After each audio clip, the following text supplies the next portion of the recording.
All right, UFO believers, listen up. You may well be vindicated. We are back with an out-of-this-world town square and a new book out later this week. Government officials, pilots, and scientists going on the record about their own close encounters.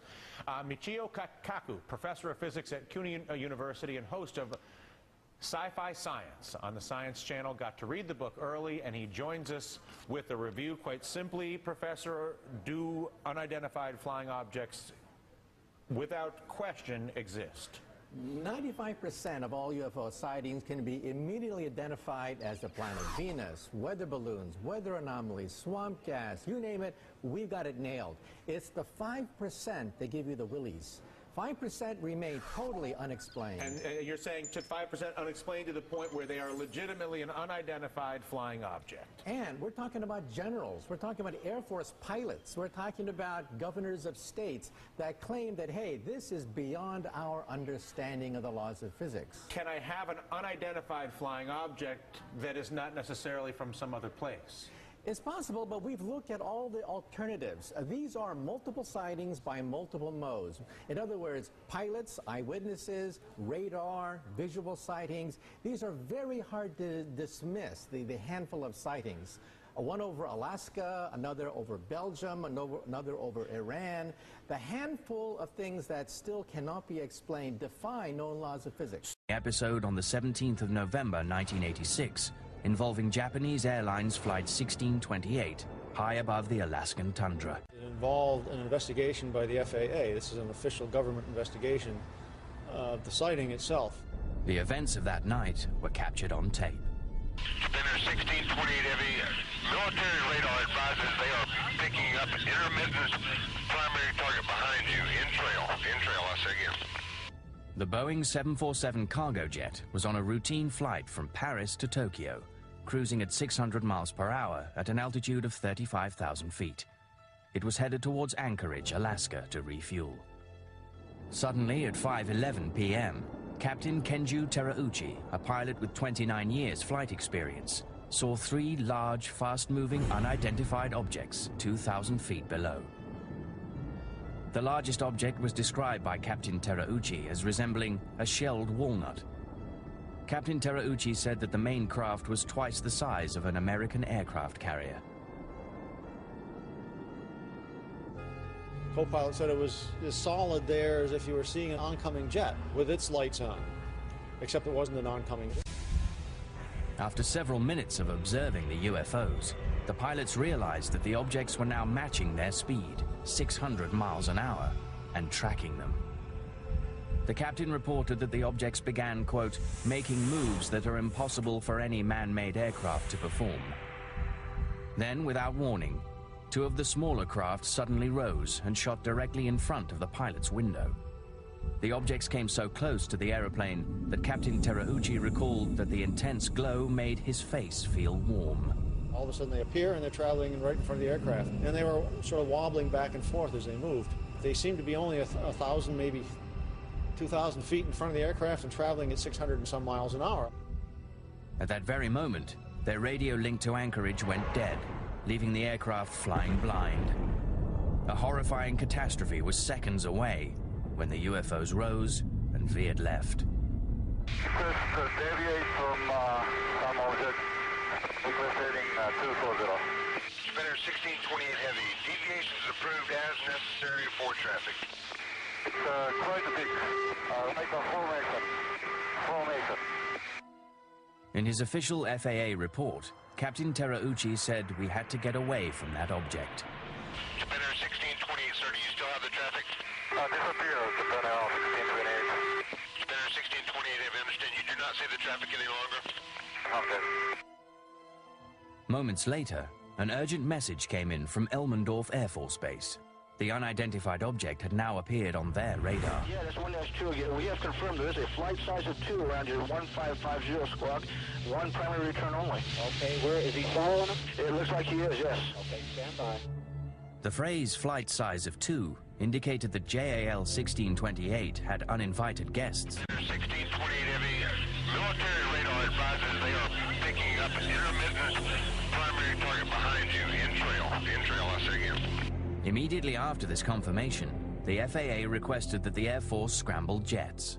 Do you have anybody to scramble up there, or do you want to do that? We're going to talk to your liaison officer about that. It's starting to concern with Japan Airlines, actually 360 now, and still falling. Okay, we'll call the military desk on this. Although the military desk took no action, JAL 1628 landed safely in Anchorage at 6:20 p.m. Extensive media coverage around the world has helped make this incident one of the most widely reported UFO cases in history. The JAL case continues to inspire debate about the nature and intent of the objects that tracked the 747. To this day, it remains a mystery. The Japan Airlines 747 had a saucer go around it. The papers mysteriously disappeared from the FAA office. The 30th of January 1987. Only 2 months after the JAL report, a similar UFO event took place in Alaskan skies. But this one involved the US military. A US Air Force KC-135, flying from Elmendorf Air Base in Anchorage to Eielson Air Force Base near Fairbanks, reported a chilling UFO-related incident at 20,000 feet. Traffic force around 1 o'clock. Can't really tell the distance. Seems to be about full altitude. Reactor 29 negative. I have no traffic, and you're 1 o'clock. The pilots reported that the object was strikingly similar to the UFO seen by the JAL flight, a massive, disc-shaped, noiseless object larger than an aircraft carrier. Seconds later, Anchorage Air Traffic Control asked whether the KC-135 still had the object in sight. The pilot replied yes, and added that the object was now only 40 feet from his aircraft. The recent incident involving JAL Flight 1628 even came up in their cockpit recording. We're from California, just visiting up here. People see this sort of thing a lot, other than Japan Airline type. Actor 29 is very rare seeing the lights up there. 30 minutes later, the Anchorage control tower passed on a message from the local FAA office. Actor 29, the quality assurance staff at the Anchorage Center here requests you give them a call after you land at Eielson. That is concerning the object we're looking at? Affirmative, sir. The 31st of January 1987. Less than 24 hours after the KC-135 encounter, yet another UFO-related incident occurred in the skies above Alaska. The pilots aboard Alaska Airlines Flight 53 witnessed enormous, bright, disc-like objects tracking their aeroplane. Ground control stated that no object was visible on radar, but it was the speed of the UFO craft that alarmed the pilots. Yeah, just underneath our radar, picked up a blip. He's moving about a mile a second. He's full out straight ahead of us, just disappeared. Man, he was there and then he was gone. If you're a pilot and you report a UFO sighting to the FAA, you might as well turn in your license the next day. The FAA, the military, even civilian authorities don't want to know about UFOs. One of the most incredible stories you'll ever hear is the story of Parviz Jafari from the Iranian Air Force. It is approximately 11 p.m. on September 18, 1976. Citizens of Tehran, Iran are frightened by a large lighted orb circling above them. These are not the standard helicopters, military jets, and civilian aircraft which frequent the Iranian skies. At this time, Iran is a major U.S. ally in the Mideast. This is still 3 years away from the Islamic Revolution and the Ayatollah Khomeini's rise to power. Because Iran shares a border with the Soviet Union, the U.S. military provided training and state-of-the-art F-4 Phantom fighters to the Iranian Air Force. The F-4E was what was used in the Jafari case. At that particular time, it was probably one of the best jets that could go out to do aerial engagements. Shown for the first time on American television, the following are scenes from an Iranian TV movie about this UFO encounter. It starred some of the actual military personnel involved in this event, including Parviz Jafari, and used the actual control tower transcripts.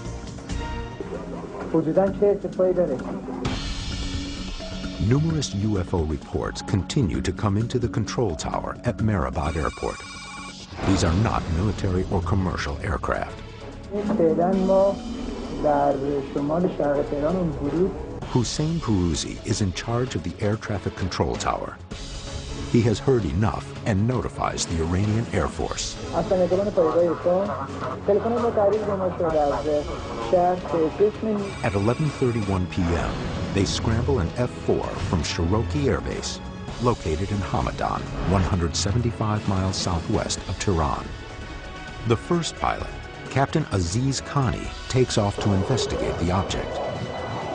10 minutes later, the base orders another F-4 to be scrambled, this one piloted by Parviz Jafari. Jafari was a major at that time, and he was vectored to intercept the strange light that was over Tehran. I'm Parviz Jafari, a retired general from Iranian Air Force. Jafari estimates the object is as large as a Boeing 707 jet. He followed the light towards the Russian border when suddenly an object broke off from the light and headed towards Jafari's own plane.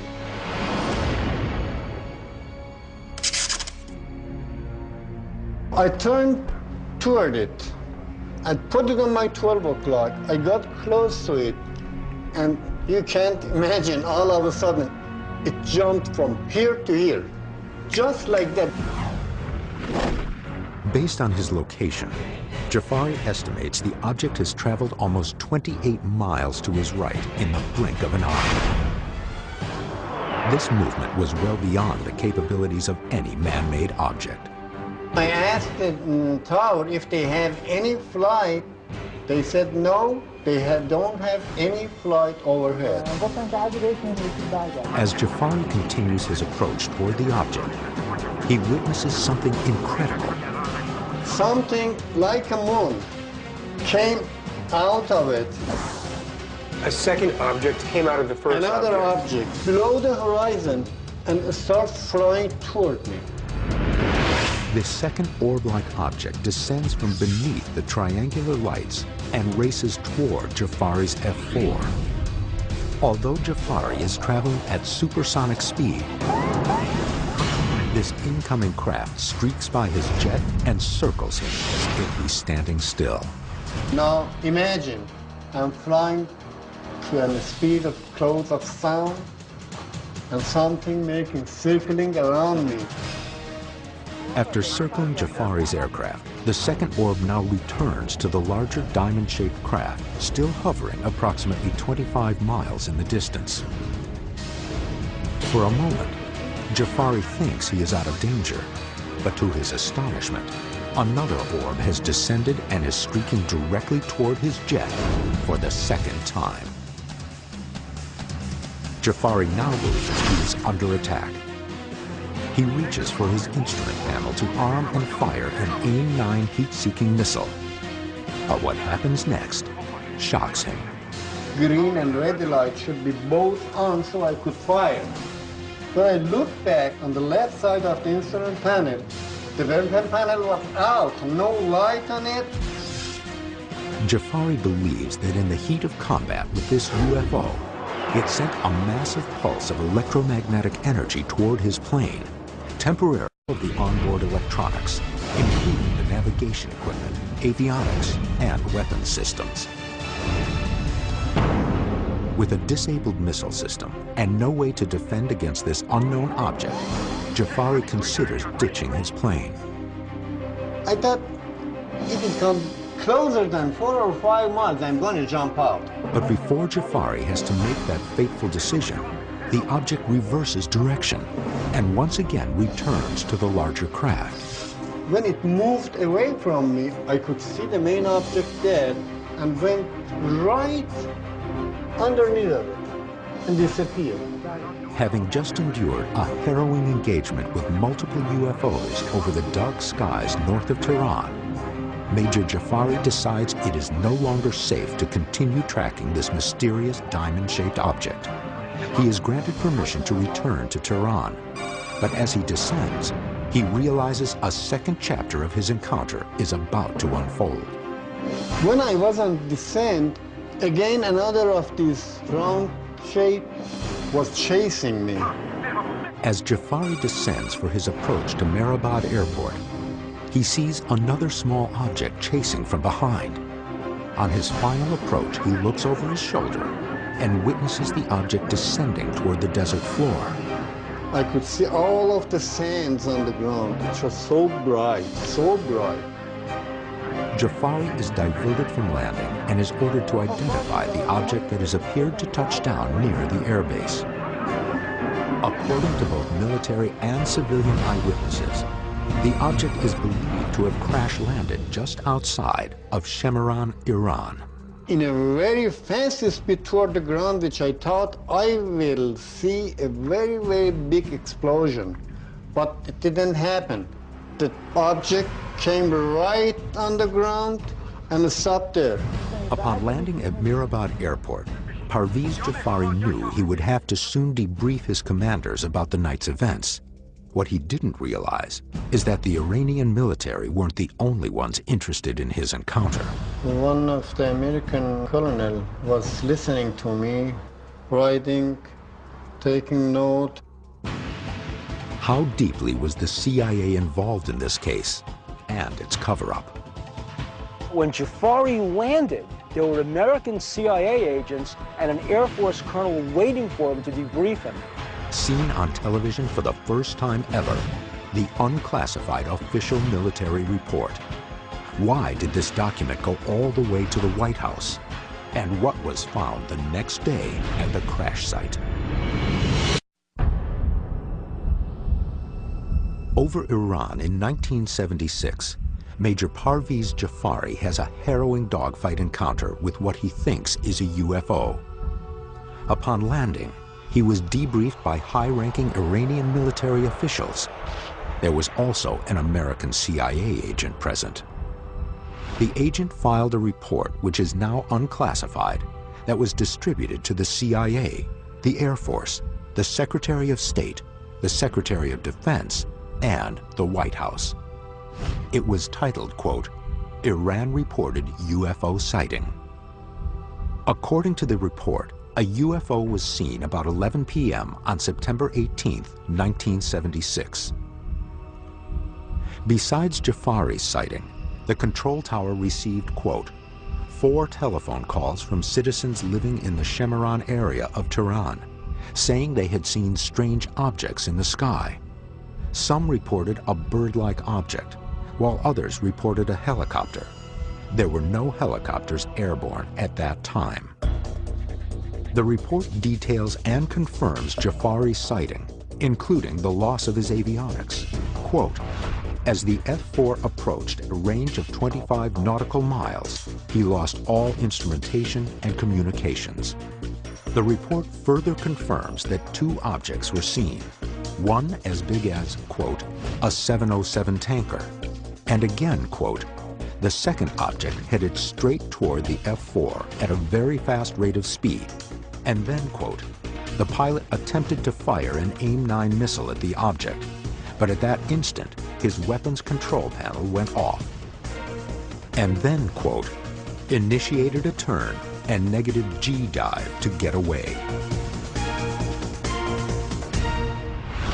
In a very curious ending to this event, the Department of Defense report says that the next day, the crew was taken by helicopter to an area where the object was seen to crash land by local residents. According to the report, the landing area is, quote, "being checked for possible radiation." Further information about this case either never came or remains classified.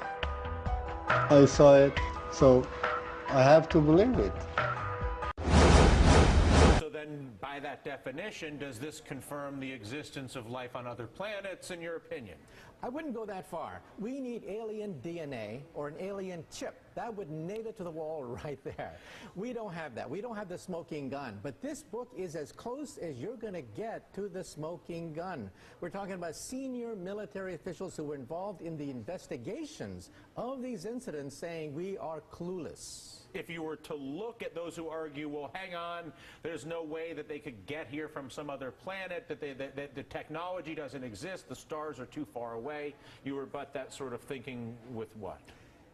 Those people assume that there may be 100 years ahead of us, in which case it's impossible for them to reach us. But If they're 1,000, 1,000,000 years ahead of us, then new laws of physics begin to open up. So we have to open our mind to the possibility that they're not just a super version of us, that they could be thousands, millions of years more advanced. Why would they not then pay us a visit in a way that is more recognizable? Go visit the White House, maybe stop out to Yellowstone.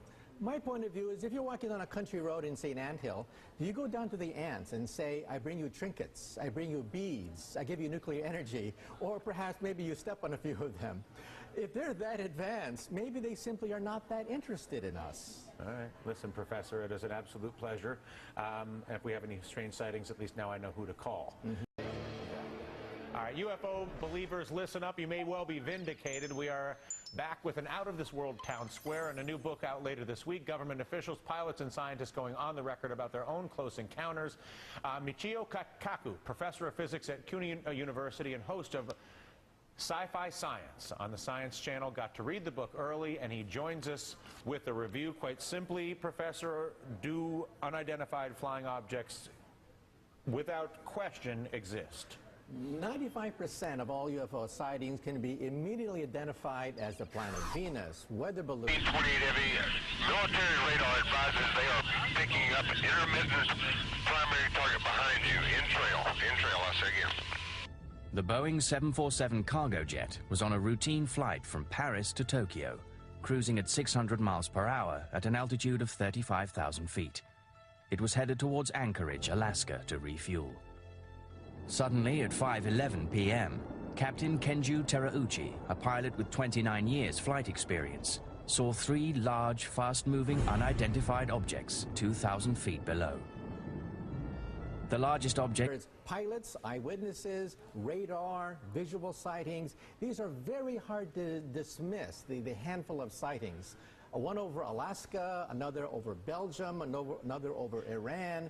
The handful of things that still cannot be explained defy known laws of physics. Episode on the 17th of November 1986, involving Japanese Airlines Flight 1628, high above the Alaskan tundra. It involved an investigation by the FAA. This is an official government investigation of the sighting itself. The events of that night were captured on tape. Weather anomalies, swamp gas, you name it, we've got it nailed. It's the 5% that give you the willies. 5% remain totally unexplained. And you're saying to 5% unexplained to the point where they are legitimately an unidentified flying object. And we're talking about generals, we're talking about Air Force pilots, we're talking about governors of states that claim that, hey, this is beyond our understanding of the laws of physics. Can I have an unidentified flying object that is not necessarily from some other place? It's possible, but we've looked at all the alternatives. These are multiple sightings by multiple modes. In other words... It was described by Captain Terauchi as resembling a shelled walnut. Captain Terauchi said that the main craft was twice the size of an American aircraft carrier. Co-pilot said it was as solid there as if you were seeing an oncoming jet with its lights on, except it wasn't an oncoming jet. After several minutes of observing the UFOs, the pilots realized that the objects were now matching their speed, 600 miles an hour, and tracking them. The captain reported that the objects began, quote, making moves that are impossible for any man